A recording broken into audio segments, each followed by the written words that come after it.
समय था 1913। दादा साहब पृथ्वीराज गोविंद फाल्के नामक एक महापुरुष ने बड़ी कठिनाइयों से राजा हरिश्चंद्र नामक भारतीय सिनेमा के इतिहास की पहली फिल्म बनाकर बॉलीवुड की नींव रखी। और इसी के साथ आगे उन्होंने मोहिनी भस्मासुर, लंका दहन, कालियामर्दन, गंगा अवतरण, बर्था श्री कृष्ण, सेतुबंधन, परशुराम, अश्वत्थामा, गुरु द्रोणाचार्य जैसी बहुत सी पौराणिक कथाओं से प्रेरित ईश्वरीय महिमा और संत तथा भक्ति को केंद्रित रखकर फिल्मों का निर्माण किया। और उनकी फिल्मों का यह सिलसिला उनकी आखिरी फिल्म गंगा अवतरण 1937 तक यूं ही चलता रहा। दादा साहब फाल्के के फिल्में बनाने के जुनून ने लगभग 1940 तक भारतीय सिनेमा को कला, साहित्य और नाट्य क्षेत्र में अव्यवसायी रूप से इसे अपने पैरों पर खड़ा कर दिया था। फिर प्रश्न यह उठता है कि हिंदी सिनेमा जिसकी शुरुआत इन हिंदी देवी देवताओं, संतों और भक्ति भावना को केंद्रित रखकर बनाई जा रही थी, वह अचानक एंटी हिंदू कैसे हो गई?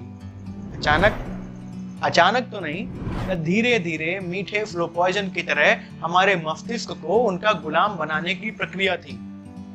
समय था 1957। फिल्म थी मदर इंडिया, डायरेक्टर थे महबूब खान। मदर इंडिया से लगा ना देशभक्ति से प्रेरित फिल्म, लेकिन इसी फिल्म के कन्हैया लाल याद है क्या? वही भद्दे से मजाकिया शक्ल के भगवा वस्त्रों में पंडित जी, अरे वही जो महिला की मजबूरी का फायदा उठाते हुए उसका बलात्कार करना चाहता है। और यहीं से शुरू होता है बॉलीवुड की फिल्मों में हिंदू द्रोह। अब ये सब ऐसे तो शुरू नहीं ना हुआ होगा। दादा साहब के खेतों में इतनी आसानी से अपनी फसल कोई और कैसे उगा सकता है? सच में आसान नहीं था। तब का माहौल तो यह था कि अन्य समुदाय के लोगों के मन में यह इनसिक्योरिटी थी कि जनता उन्हें एक्सेप्ट भी करेगी या नहीं। इसलिए सिनेमा के पहले कुछ दशकों में बहुत से नॉन हिंदू कलाकारों ने अपने नाम तक बदलकर हिंदू नाम पर रखे।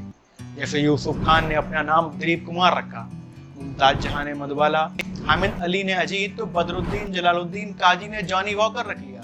मजबीन बानो बन गई मीरा कुमारी, मशहूर कॉमेडियन सैयद इश्तियाक अहमद जाफरी बने जगदीप, शाहबाज ने अपना नाम संजय रख लिया।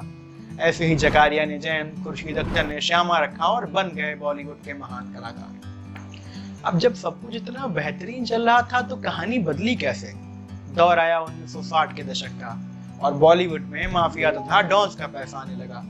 कला, संस्कृत तथा सात्विकता से ओतप्रोत सिनेमा बदलने लगा एक्शन, रोमांस और आपराधिक तथा गैंगस्टर कल्चर में। फाल्के साहब के सिनेमा पर धीरे धीरे कब्जा हो चुका था अंडरवर्ल्ड के डॉन्स का, दाऊद इब्राहिम और उसके जैसे तमाम गैंग्स का, जो बॉलीवुड को फंड कर रहे थे और इसे अपने हिसाब से चला रहे थे। इन सभी को अच्छे से पता था कि फिल्मों का प्रभाव लोगों के दिमाग पर बहुत गहरा पड़ता है, जिसका फायदा इन्होंने हिंदुओं के रीति रिवाजों, मान्यताओं और साधुओं के खिलाफ सॉफ्ट डिफेमेशन करके किया। कैसे?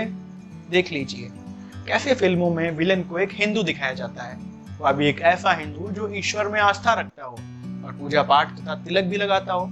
लेकिन जब विलन का धर्म या मजहब हिंदू ना होकर कुछ और हो, तब इन्हें रॉबिन हुड के जैसे दिखाया जाएगा। और सबसे मेन बात यह है, ये अच्छे के लिए अच्छे और बुरे के लिए बुरे होंगे, साथ ही साथ ये गरीबों के मसीहा तो होंगे ही। Once upon a time in Mumbai की बात कर लेते हैं, विलन सुल्तान मिर्जा अजय देवगन को देख लीजिए। और रईस में तो खुद रईस आलम शाहरुख खान के किरदार पर तो रईस ही बनी है। और जब मौका मिले हिंदू पुजारियों को दिखाने का, तो उनका रोल पीके मूवी, OMG और ना जाने कितनी ही फिल्मों में नकारात्मक दृष्टिकोण देकर नीचा दिखाने का प्रयास करते ही रहे हैं। मदर इंडिया की तो बात हम कर ही चुके हैं। पीके फिल्म में भगवान शिव को भागते हुए दिखाया जाता है, याद है? और इसी फिल्म में कैसे पुजारी अनुष्का शर्मा से उसकी मर्जी के खिलाफ पैसे लेता हुआ और हीरोइन को ठगते हुए दिखाया गया है। कि कभी आपने कुछ ऐसा रियल जिंदगी में देखा है? और जब बात हो अन्य धर्मों को दिखाने की, तो इन्हें कैसे महान दिखाया जाता है, आप सब जानते ही हैं। और जब बात हमारे धार्मिक गीतों की हो, तब इनको कैसे अभद्रता से दिखाया जाता है, चलिए देख लेते हैं, क्योंकि शायद ही हमने कभी गौर किया हो। गणपति बप्पा मौर्या, परेशान करे मुझे छोरियां, मधुबन में राधिका नाचे रे, मधुबन में कन्हैया जो किसी गोपी से मिले, कभी मुस्काए, कभी छेड़े, कभी बात करे, राधा कैसे न जले। Radha on the dance floor, Radha likes to party, Radha likes to move, वो राधा तेरा झुमका, वो राधा तेरा ठुमका, ढूंढूंगी चारों ओर, मिलेगा कोई और, दूंगी मैं अपने हाथों की मेरे दिल की ये डोर, बिकॉज राधा वांट्स मोर। राधा दो पल की जवानी, पनघट गाने में तो सारी फन की हदें ही पार कर दी गई। जहां राधा जी को सांकेतिक रूप में लेकर उनकी छवि कैसी बनाई गई है, आप खुद देख लें। सनी लियोनी पुअड़ कपड़ों में रस्सी से उतरकर नीचे आती हुई दिखाई जाती हैं। खैर ऐसे एक या दो नहीं, सैकड़ों गाने हैं। और जब वही बात किसी अन्य धर्म या मजहब के गानों को दिखाने की हो तो यही बॉलीवुड कलाकारिता में अपना 1000% देता है। कुछ उदाहरण देखिए। कुन फया कुन, शुक्रान अल्लाह, मौला रे मौला, ख्वाजा मेरे ख्वाजा, तकदीर तूने है सवारी, तू वाली है तू मेहरबान है, फरिश्ता भी भर दे झोली मेरी या मोहम्मद, लौट के जाऊंगा न खाली।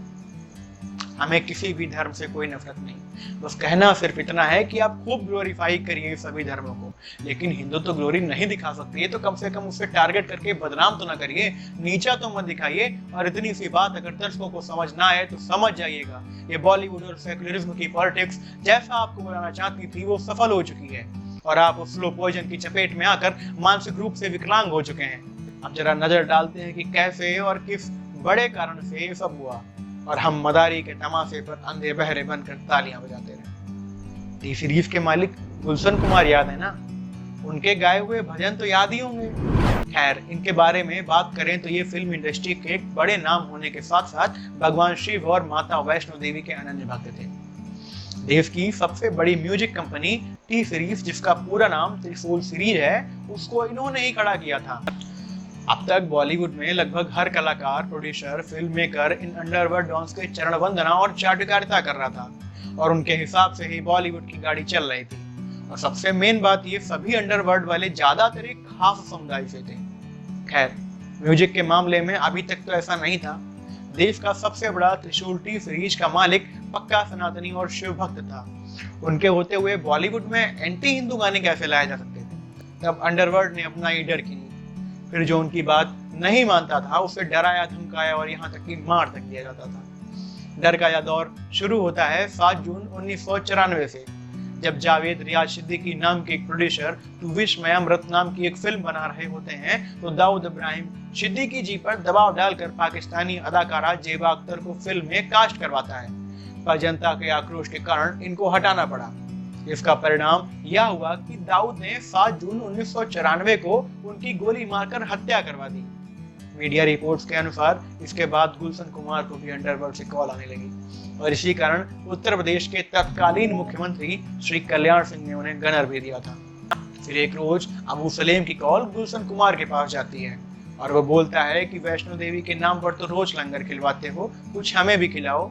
और यह कहते हुए 10 खोखे, मतलब कि 10 करोड़ रुपए की मांग करता है। यहीं से शुरू होता है गुलशन कुमार जी की हत्या का खेल। और फिर एक दिन 12 अगस्त 1997 को जितेश्वर मंदिर के बाहर ये बोलते हुए कि बहुत कर ली पूजा, अब ऊपर जाकर करना, यह कहकर 16 गोलियां मारकर उनकी हत्या कर दी गई, और बॉलीवुड से संगीत के एक युग का अंत हो गया। फिर दोबारा कभी वैसे हृदय स्पर्शी भक्ति के गाने हमें सुनने को नहीं मिले। अंडरवर्ल्ड यही नहीं रुका, बेलगाम ढंग से उसने आगे बॉलीवुड के एक बड़े फिल्म प्रोड्यूसर राजीव राय पर 1997 में जानलेवा हमला किया, जिससे वे जैसे तैसे बच तो गए, पर उन्हें उसके बाद दशकों तक फिल्में बनाना बंद करना पड़ा, और यहाँ तक कि उनको देश तक छोड़ना पड़ गया। फिर 7 मार्च 1997 को फिल्म निर्माता मुकेश दुग्गल को अंडरवर्ल्ड के हस्तक्षेप के कारण अपनी जान गंवानी पड़ी।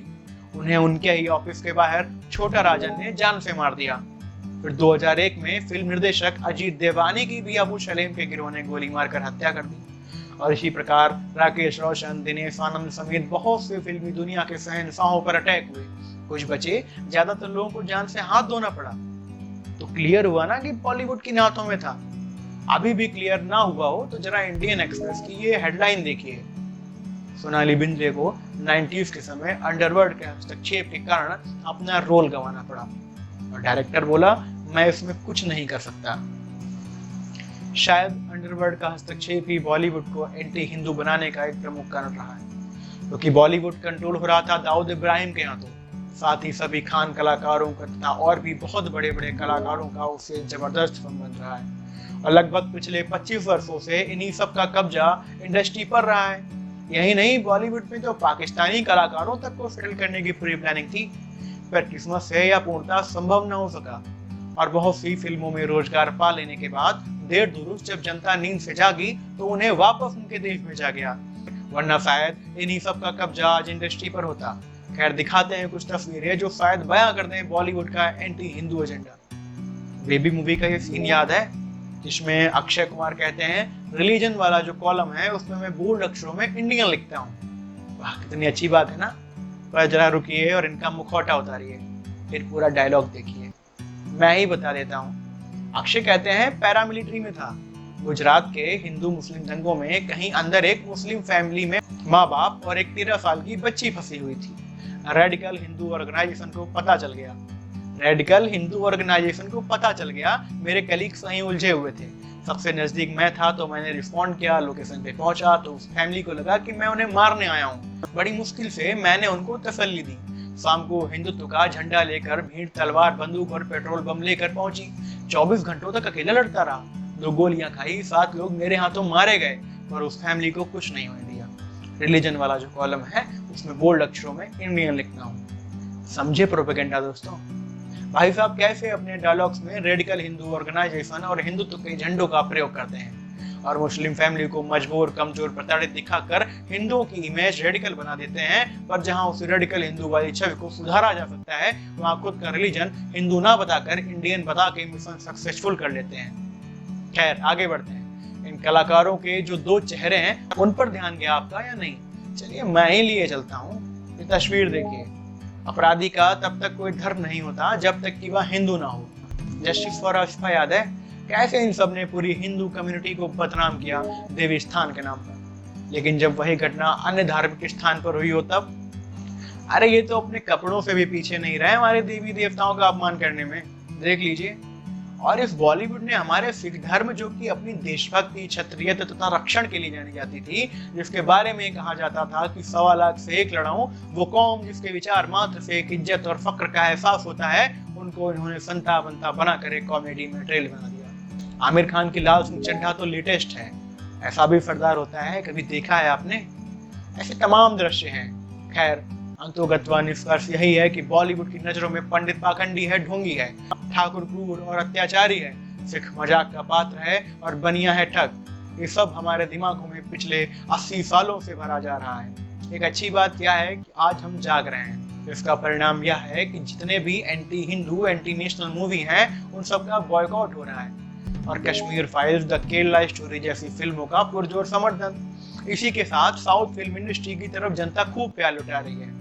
ऐसा नहीं है कि उन्होंने विवादित फिल्में नहीं बनाई, पर चली नहीं। और जो फिल्में चली वो थी मगधीरा, बद्रीनाथ, बाहुबली आदि। इन सब में हिंदुओं को रेडिकल नहीं, वॉरियर दिखाया गया है। आशा है ये वीडियो बॉलीवुड को बेनकाब करने में सफल रही होगी। अगर रही है तो वीडियो को लाइक करके अपना प्यार दें और सब्सक्राइब करके समर्थन। मिलते हैं आगे किसी और बेहतरीन टॉपिक के साथ। तब तक के लिए वंदे मातरम, जय।